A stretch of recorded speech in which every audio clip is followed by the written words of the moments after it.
Gominho desmente boato de que seria heterossexual. Shawn Mendes alimenta boatos de que seria bisexual. Bart McGill, o maior lutador da história do país. Geise Arruda comemora 15 anos do vestido que a tornou muito famosa. Cássia Kiss pode ser condenada em R$1 milhão. Essas e outras notícias maravilhosas no nosso semanal Rolinho de Notícias, agora no ar.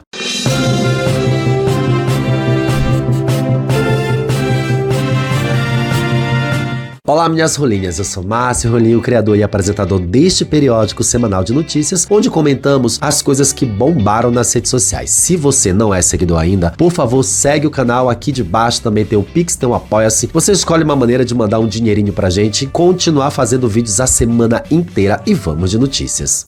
Hipnose da conversão. O famosíssimo ator Marlon Wayans, que a gente conhece ele aí pelo filme As Branquelas, revelou em entrevista essa semana para o podcast Block que utilizou hipnose para tentar impedir a transição de gênero de seu filho Kai. O ator admitiu inicialmente que não aceitou a decisão do filho e se envergonha das medidas que tomou na época. Durante a entrevista, Wayans reconheceu que a sua resistência à transição de Kai teve consequências graves, contando que foi forçado a encarar as suas próprias falhas e preconceito. Disse ele à entrevista: olho para trás para essas ações e tenho vergonha. Fiquei muito envergonhado no momento em que fui forçado a me olhar no espelho. A terapia de conversão hipnótica que ele tentou é uma prática condenada por especialistas e organizações LGBT, sendo considerada prejudicial e ineficaz para modificar a identidade de gênero ou orientação sexual de qualquer pessoa. Além da tentativa da hipnose, Wayans também admitiu ter imposto sanções ao filho, como por exemplo a suspensão da mesada, numa tentativa desesperada de evitar essa transição. No entanto, essas atitudes foram rapidamente confrontadas pelo Kai, que manteve a sua postura firme, dizendo que passaria fome se fosse preciso. Segundo Wayans, nada do que ele fez surtiu efeito, pois o desejo do filho por viver autenticamente superava todas as barreiras que ele tentava impor. Hoje, o ator afirma ter mudado a sua perspectiva e que o foco principal agora é a felicidade de seus filhos. Além de Kai, o ator tem outro filho, o Shawn, com a sua ex-companheira Angela Zachary, e reforça que agora entende que a aceitação e apoio são fundamentais para a felicidade de sua família. Que bom, né? Sorrindo de barriga cheia. Eu adoro essas notícias médicas, gente, vocês sabem. A australiana Mel Placanica, de 31 anos, sempre tinha cólicas intestinais, que ela acreditava ser o ciclo menstrual. No entanto, ao investigar as causas mais profundamente, a jovem descobriu que tinha 5 órgãos extras no corpo. A notícia foi dada pelo Metrópolis no último dia 24, dizendo que, após testes, Mel foi informada de que possuía 2 úteros, 4 ovários, 2 colos de útero e 3 rins. Os exames de imagem foram uma surpresa até para os médicos que a atendiam. A hipótese inicial deles era de que ela tivesse um tumor no útero. Após a identificação dos órgãos extras, Mel teve de passar por uma série de cirurgias para ajustar a distribuição deles dentro do corpo. Os procedimentos foram necessários para diminuir as intensas dores que ela sentia. A equipe removeu um útero e 2 ovários e 2 colos do útero, viraram apenas um só. O rim extra ficou lá dentro. Vai que ela bebe muito e precise de um no futuro. O útero retirado tinha um caso grave de endometriose. Os médicos dela acreditam que o problema tenha sido a origem das dores sentidas pela jovem. Em entrevistas à mídia internacional, Mel alertou para que as pessoas façam seus exames de imagem quando houver algo de errado com seus corpos. Segundo ela, a sua vida inteira tem sido muito difícil até o dia do diagnóstico. A gente também acredita que sim, porque se ela tivesse diagnosticado antes, ela poderia ter ficado milionária vendendo alguns desses órgãos, se isso fosse legal, mas isso é crime. Piadinha besta, hein? Meninos e meninas, Shawn Mendes, nessa semana, de 26 anos, deixou o público muito intrigado ao lançar uma nova faixa intitulada The Mountain, durante um show que ele fez lá em Nova York. A canção, que rapidamente chamou a atenção nas redes sociais, parece abordar diretamente os rumores constantes sobre a sua sexualidade. Todo mundo fala disso o tempo inteiro. Um trecho da música, capturado por um fã e postado no TikTok, viralizou. Assistam.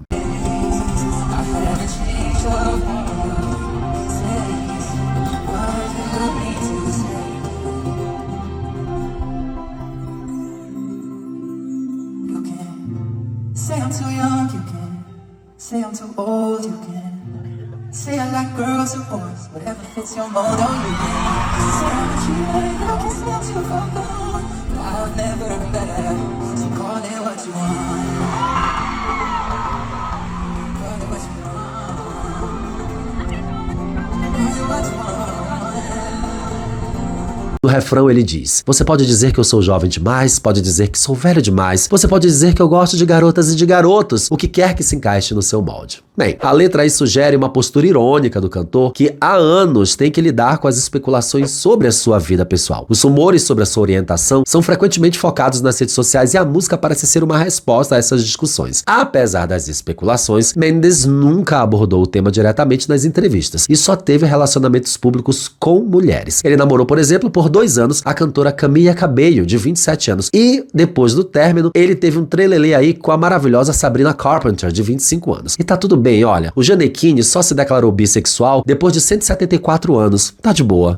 Inteligência artificial. A família de um adolescente de 14 anos de idade na Flórida, nos Estados Unidos, alega que ele teria tirado a própria vida depois de se apaixonar por um perfil de inteligência artificial que se passava por uma das personagens do seriado Game of Thrones. A mãe do garoto, Megan Garcia, entrou com uma ação na justiça para responsabilizar a empresa Chatbot Character AI. Conforme o relato dela, o filho Sewell começou a usar o serviço em abril de 2023, após completar 14 anos de idade. Depois disso, segundo ela, o adolescente nunca mais foi o mesmo, tornando-se um jovem retraído, com preguiça de participar das atividades durante a aula e abandonando até mesmo o time de basquete da escola, do qual ele fazia parte. Em novembro do ano passado, Sewell foi levado a um terapeuta que o diagnosticou com ansiedade e transtorno disruptivo de desregulação do humor. O médico, sem saber que o adolescente estava meio que viciado no Chatbot Character AI, recomendou que ele passasse menos tempo na internet e nas redes sociais.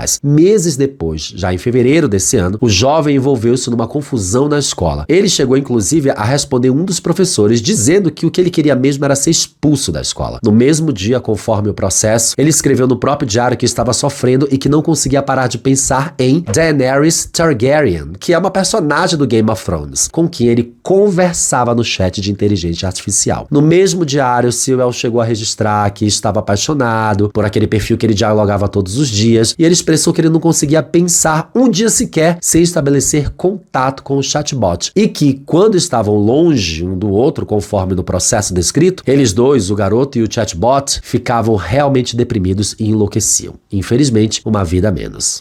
Injustiça. Mais uma notícia muito triste. Um homem de 31 anos foi preso por homicídio doloso qualificado após ser acusado de agredir fatalmente um jovem de 26 anos em um bar em Ribeirão das Neves, região metropolitana de Belo Horizonte. O crime ocorreu no dia 21 de agosto desse ano, quando a vítima teria feito comentários em tom de cantada ao acusado, que reagiu violentamente. 4 dias após a agressão, a vítima faleceu em decorrência de traumatismo craniano. No dia 9 de setembro, o autor se apresentou à polícia. O caso veio à tona agora essa semana com a liberação das imagens. O delegado Marcos Rios, responsável pelo caso, informou que as imagens de segurança capturaram o momento exato da agressão, onde o acusado usou uma garrafa para golpear a vítima na cabeça, derrubando-o imediatamente no chão. Testemunhas que conheciam o autor afirmaram que a vítima estava sob efeito de álcool e teria chamado o agressor e um amigo de gostosos, além de pedir para beijá-los. A situação teria gerado uma discussão prévia entre os envolvidos antes da agressão. O delegado afirmou: pela imagem, o autor pega a garrafa e atinge com força na cabeça da vítima, que cai imediatamente ao chão e assim permanece por aproximadamente 15 minutos, até que alguém resolve prestar socorro. Segundo o delegado, a motivação do crime parece ter sido alimentada por preconceito contra a orientação sexual da vítima. Ele continua: certamente, se fosse uma mulher que o tivesse cantado, ele não reagiria assim. Ele poderia ter levantado e ido embora ou simplesmente não ter feito nada. Bem, as testemunhas que estavam ali no local onde tudo aconteceu disseram que a vítima ficou desacordada por pelo menos 15 minutos antes de receber os primeiros socorros e ser levado até uma UPA, uma unidade de pronto atendimento ali nas proximidades. O agressor, que já tinha passagens por lesão corporal, agora havia se envolvido recentemente numa briga com um idoso uma semana antes desse homicídio, o que aumenta o histórico de comportamento violento. Com base nas provas e depoimentos, o homem foi indiciado por homicídio doloso qualificado por motivo torpe e permanece preso à disposição da justiça. E tomara que continue.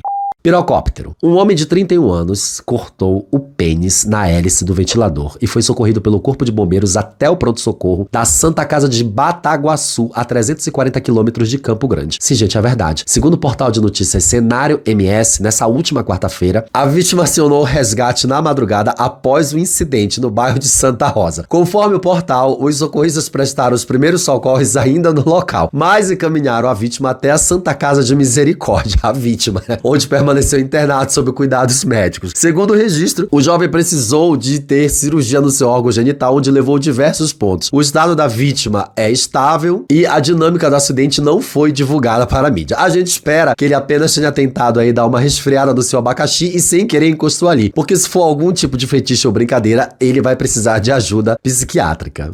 Fim de uma luta. Nessa quinta-feira, no dia 24, morreu Maguila, que é um ex-boxeador e ícone do esporte brasileiro aos 66 anos, muito jovem. Para os mais jovens que não conhecem, Maguila lutou em grandes competições internacionais e conquistou uma legião de fãs no Brasil e no mundo. Ele foi um ícone nas entrevistas pelo seu jeitão simples e direto de falar. Tem frases icônicas, ele é uma espécie de Inês Brasil dos anos 80 para os héteros. Ele enfrentava problemas de saúde nos últimos anos. Dias antes de sua morte, um momento inusitado trouxe Maguila novamente aos holofotes. Uma entrevista sua de 1992, concedida ao programa 25ª Hora da TV Record, viralizou nas redes sociais. No vídeo, o Maguila defendia abertamente os homossexuais em uma época em que a aceitação e a discussão sobre a diversidade sexual ainda eram muito escassas, muito difíceis. O ex-pugilista, com suas palavras simples e diretas, afirmou que a homossexualidade não era uma doença, mas um dom. Assista o vídeo. O homossexualismo é uma doença ou é uma coisa normal que depois... Como é que você vê isso? Então, para mim, esse negócio de homossexualismo é para quem sabe ler, que inventou esse nome científico. Eu não tenho estudo para... Então, para mim, o homem, o viado, no caso, não é uma doença. Ele já nasceu com esse dom de ser viado e transar com homem. Então, eu não acho que isso é uma doença. É que a pessoa já nasceu com o dom. E outra coisa que eu discordo do pastor é o seguinte, que quando Deus põe o filho dele na terra... todos nós temos um destino. Leão Lobo já teve esse destino, que ele não vai dizer que começou depois de grande, ele começou desde pequeno, ele já tinha um jeitinho. Então, Deus que fez ele assim, então a gente não pode ser contra. Eu não sou contra ao Leão Lobo nem a nenhum. Agora, que um pai sereno e tranquilo, uma mãe serena e tranquila, não vai ensinar a sua filha a ter preconceito contra o homossexual. Se ela vê um homem beijando outro homem, e é um pai e uma mãe que são serenos, ela jamais ficará chocada. Bom, a sua opinião, Maguila, o que você falaria para sua filha? Se ela perguntasse. Eu, sinceramente, se eu tenho um filho de 5 anos, lindo. Se eu ver um homem beijando o outro e ele vir me perguntar, pai, o que é isso, um homem beijando o outro? Eu digo, todos dois é viado. E são. Tá certo. Tá certo. O que eu vou fazer? Eu não posso... E se ele falar o que é viado, pai? O que é viado? Eu digo, é quando dois homens se beijam com um homem, é todos dois viados. Homem que gosta de homem. Eles querem beijar? Saudável, né? Entre os que celebraram as palavras de Maguila estava o seu próprio filho, o artista Júnior Azura, que é abertamente gay. O Júnior publicou o vídeo nas redes sociais e fez questão de destacar o orgulho que sente de ter um pai que sempre o respeitou e o aceitou. Que o nosso maior lutador de todos os tempos descansa em paz. Peido da morte. Seguinte, gente, circulou nas redes sociais aí nesta quarta-feira, dia 23, um vídeo que mostra uma confusão dentro de um ônibus do BRT Metropolitano de Belém, a minha cidade. Lá na Avenida Augusto Montenegro, uma avenida pela qual eu andei muito nessa vida. Nas imagens, os passageiros descem às pressas, tampando o nariz, enquanto uma mulher passa mal e é socorrida. Vamos ver o vídeo.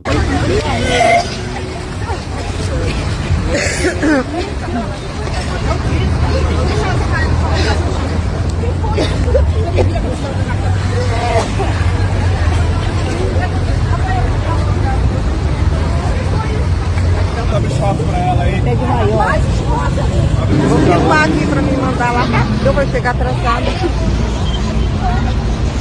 De acordo com os áudios que circulam na internet, o motivo da confusão teria sido um pum liberado dentro do coletivo, provocando o mal-estar dos ocupantes. A cena viralizou na cidade, várias teorias do ocorrido surgiram, até que a Superintendência Executiva de Mobilidade Urbana de Belém, a CEMOB, informou posteriormente que houve uma briga dentro do transporte público e que foi utilizado spray de pimenta. Mas essa história não tem fundamento nem veracidade nenhuma, porque ninguém soube de briga, muito menos como é que a gente vai entender que alguém tinha um spray de pimenta dentro do ônibus ali em Belém do Pará. Sei não, hein? A gente prefere ficar com a versão original. Sessentão na plenitude. O apresentador Zeca Camargo, de 61 anos, se tornou um dos assuntos mais comentados nas redes sociais neste fim de semana, após uma performance inesperada como DJ na festa de encerramento da Semana Criativa de Tiradentes, em Minas Gerais. Os vídeos da performance do Zeca rapidamente viralizaram nas redes. Assistam.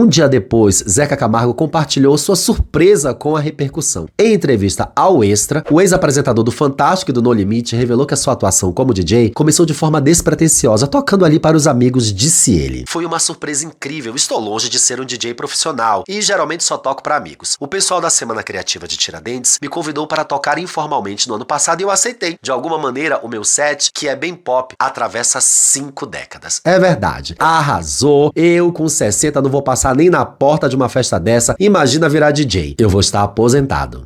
Debutante de vestido. O dia 22 de outubro de 2024 marca exatamente 15 anos desde que a então estudante de turismo Geise Arruda, na época que tinha 20 anos, optou em ir à faculdade com um vestido curto demais e uma malha rosa adquirido por R$50 em uma liquidação. A escolha pela peça, no entanto, mudou sua vida para sempre. Ela foi hostilizada por todos os alunos e também foi perseguida e precisou ser retirada da Universidade Bandeirante, a Uniban, em São Bernardo do Campo, aqui em São Paulo, sob escolta policial. Mesmo diante das limitações tecnológicas da época, não demorou muito para que os vídeos do ocorrido rapidamente viralizassem onde? No YouTube, acreditem. Escancarando assim as diferentes formas de assédio contra mulheres neste país, especialmente num período, no momento em que a violência de gênero não era tão efervescente dentro das pautas da agenda feminista, e muito menos na discussão da sociedade em si. Em conversa com a CNN, a psicóloga clínica Ana Clara Almeida, doutora em teoria da pesquisa do comportamento, lembra que há 15 anos, tanto a internet quanto as redes sociais não eram tão difundidas. Neste cenário, possivelmente movimentos que poderiam estar apoiando a Geise não tiveram tanto espaço necessário. Já a advogada Gabriela Mansur, ex-promotora de justiça,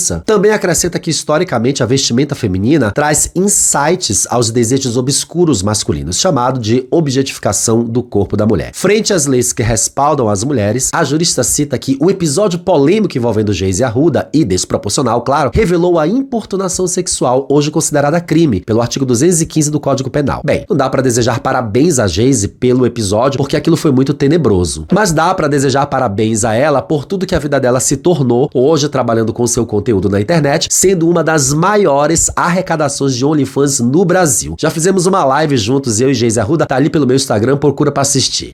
Era tudo brincadeira. O apresentador e influenciador digital Gominho veio a público esta semana para desmentir uma interpretação equivocada de um vídeo seu de 2016, gente, em que ele teria afirmado que era gay por conveniência. O trecho da entrevista concedida ao programa De Noite do SBT viralizou recentemente, levando os internautas a especularem sobre a sua sexualidade e a dizerem que, na verdade, ele seria heterossexual. No vídeo, o Gominho aparece falando sobre como seu personagem pra TV se beneficiava dessa percepção de ser gay, além de apresentar uma suposta namorada ali naquela época, mas foi tudo em tom de brincadeira. O vídeo, que foi retirado de contexto, mostra o Gominho, cujo nome de batismo é Vinícius, explicando que ser gay era conveniente para o seu personagem ali na TV e para ganhar o seu dinheirinho. Em resposta ao apresentador Danilo Gentili, ele afirmou: para o Gominho, era conveniente ser gay porque a mulherada gosta de ter um amigo VIP. E as tias acham fofinho e simpático, mas eu não. Enfim, logo após ele encena uma revelação e sai do palco, retornando para afirmar que dá trabalho ser um homem hétero. No entanto, muitos espectadores levaram a sério esse conteúdo, sem entender que se tratava de uma brincadeira. E com a repercussão negativa e o aumento das especulações, Gominho utilizou seu perfil no X para esclarecer o mal-entendido. Assistam. Gravando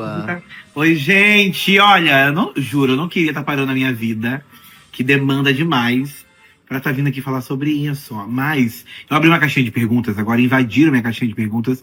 As pessoas me perguntando se eu sou hétero, se eu sou gay, nananana. Porque tá rolando um corte de uma brincadeira que eu e Danilo Gentili, que na época eu fui fazer muito programa dele, me chamou pra gente fazer uma piada, falando que eu era hétero, criou uma história de brincadeira na hora e tal. Agora, me choca muito, em 2024, eu ter que parar tudo isso pra vir falar pra vocês que eu sou viado, gente. Uma hora dessa. Pelo amor de Deus. Realmente, vocês têm que parar de ficar acreditando tudo que é corte de internet e se aprofundar na coisa. Que se buscasse dinheiro, eu ia ver no YouTube, gente. Oh, meu Deus. Já tá chovendo um dia desse, um sábado desse. Deixa aí vivendo a vida de vocês, animando. Bora animar, beijão. Ah, e os boys solteiros estão sempre aí. Afinal de contas, são quantos anos de viadagem? Nossa, de viadagem mesmo? Se eu tô desde os 14, eu tô com 35, quantos? 16 anos? É muita história pra contar. 16 anos na vida. É, bicha, são anos, né? É uma carta aberta pra quem? Ó a unha. Vai acabar na unha, vem.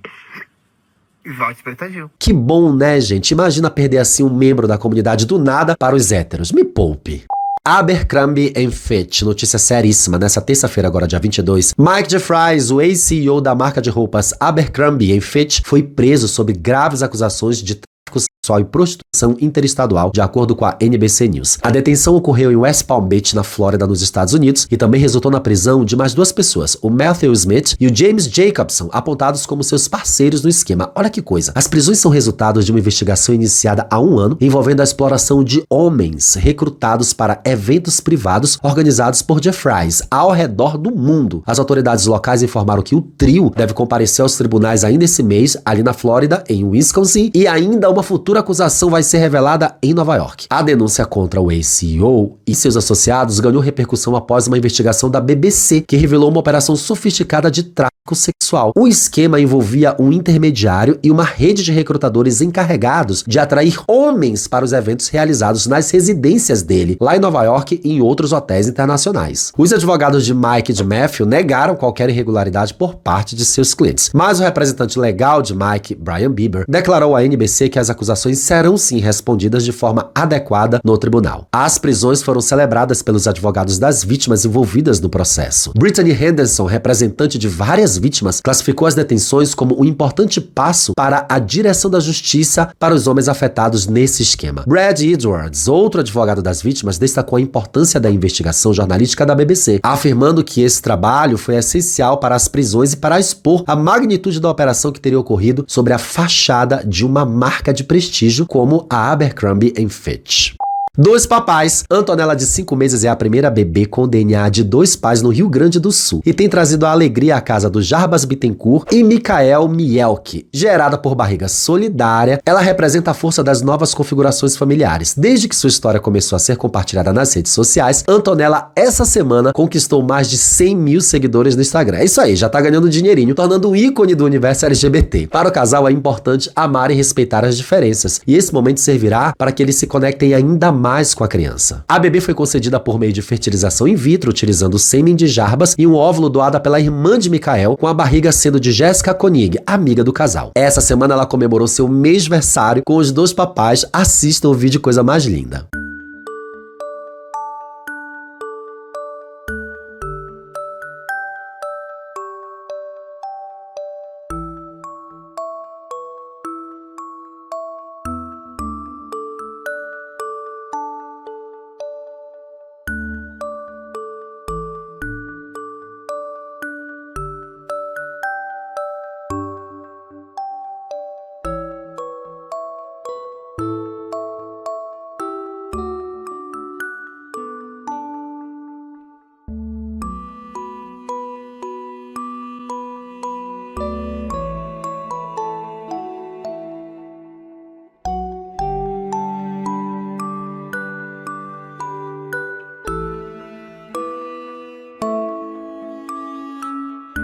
Mulher cis, ex-participante do reality Corrida das Blogueiras, que já vai começar aí, produzido pelo canal dos meus amigos Diva Depressão, gerou grande controvérsias nas redes sociais ao declarar que não se identifica mais como uma pessoa trans após realizar a cirurgia de redesignação sexual. Em um vídeo postado em seu Instagram, a influenciadora expressou seu desejo de não ser mais associada ao universo trans, afirmando que a insistência em chamá-la de mulher trans é uma forma de preconceito. Assistam essa pataquada. As pessoas me chamando de trans estão cometendo preconceito. O que é isso? Vocês não estão respeitando minha decisão. Entendeu? Vocês não estão respeitando. Eu tô me tornando mulher e vocês estão lá, ó, me julgando. É trans, vai ser trans, vai continuar sendo trans. Isso é preconceito. A declaração de Manu dividiu opiniões na internet, com muitos internautas questionando sua decisão de se distanciar da comunidade trans. Ao responder um comentário, a influenciadora reforçou a posição, argumentando que a sua transição está concluída e que deseja ser reconhecida apenas como mulher. Com a polêmica instaurada, o debate nas redes sociais se intensificou, com muitos seguidores se posicionando contra a postura da influenciadora. A Mona acabou de fazer uma e agora diz que não quer mais ser chamada de trans e que é diferente das que tem pau, se sentindo totalmente superior. Amor, você tem 50 litros de óleo no seu corpo e está andando com uma prótese só. Pra grande maioria cisgênero, você sempre será o macho. Criticou a influenciadora Alina Durso. E eu concordo, pessoas cis são pessoas cis, pessoas trans são pessoas trans, e a transição em todo e qualquer grau não faz ela mais ou menos mulher que ninguém. Manu é sim uma mulher trans. Agora a gente tem uma notícia maravilhosa para encerrar essa edição. O Tribunal Regional Federal da 2ª Região TRF2 acatou um pedido feito pelo Ministério Público Federal contra a atriz Cássia Kiss e a tornou ré por homofobia. Ai, o refresco sempre vem, né? A ex-atriz da Globo fez uma série de comentários preconceituosos e absurdos contra pessoas transexuais em uma entrevista de 2022 a Leda Nagli, que é outra biruleibe da cabeça. E essas declarações motivaram essa ação. De acordo com documentos oficiais, a ação pode fazer com que a atriz precise pagar uma multa coletiva de até R$1 milhão. A queixa-crime foi movida pelo coletivo ANTRA, Articulação Nacional dos Transgêneros, e pelo ator José de Abreu, que é pai de uma mulher trans de 23 anos. Na época, a artista estava no ar como a vilã Cidália da novela Travessia da Globo. Ela afirmou que relações homoafetivas estão destruindo a família. Vamos relembrar essa pérola. Não existe mais o homem e a mulher, mas é a mulher com a mulher e o homem com o homem, né? Onde tem essa ideologia de gênero que a gente já está vendo dentro das escolas com as crianças. Eu recebo assim imagens inacreditáveis de crianças ali de 6, 7 anos se beijando, né? 2 meninas dentro de uma escola se beijando, onde há inclusive ali o espaço chamado beijódromo, né? Alguma coisa assim. Você Meu Deus! Então eu não sabia que existia isso. Então, o que está por trás disso? Destruir a família, sem dúvida nenhuma. Mas destruir a família só? Não. Destruir a vida humana, né? Porque, que eu saiba, homem com homem não dá filho, mulher com mulher também não dá filho. Então, como é que a gente vai fazer? Porque se você tem um casal gay, é uma coisa quando eles querem adotar uma criança. Mas e quando não tiver mais? Porque, afinal de contas, isso ainda é gerado dentro do útero de uma mulher. Bem, primeiro, não há nenhuma evidência dessa história de crianças de 6 anos se beijando em um beijódromo. A gente sabe que isso surgiu em 2022, durante as eleições, pelos WhatsApps dos véios bolsonaristas, aqueles mesmos da terra plana, da mamadeira de piroca, da oração do pneu, da convocação dos ETs, enfim. Segundo, que a gente acabou de dar uma notícia aqui de uma filhota de 2 papais que tem o gene dos 2. Ou seja, todo e qualquer casal pode ter filho sim, trisal, quadrisal pode ter filho sim, incluindo os filhos adotados que foram abandonados por quem? Pelos héteros. Enfim, de acordo com o colunista Gabriel Wacker, foram 3 sugestões de ação de civil pública, todas feitas em 2022. Apenas agora, porém, uma delas foi aceita pela Justiça Federal. O juiz Mauro Lins Rocha Lopes foi sorteado para analisar o caso e todos nós esperamos em algum momento a condenação. Muito obrigado para quem chegou até aqui o final desta edição do Rolim de Notícias. Não esquece, segue o canal, por favor, galera. A gente precisa crescer isso aqui. E olha só, aqui de baixo tem um Pix e um Apoia-se. Manda aí um trocadinho pra gente crescer esse canal, porque é com essa graninha que a gente faz isso tudo aqui acontecer, porque tem um valor muito alto. Pode ser qualquer valor do seu coração. R$1 a R$1 milhão. E agora, bem aqui no cantinho, tá passando a última edição do Rolim de Notícias para você continuar maratonando no canal. Um grande beijo e até a próxima. Tchau.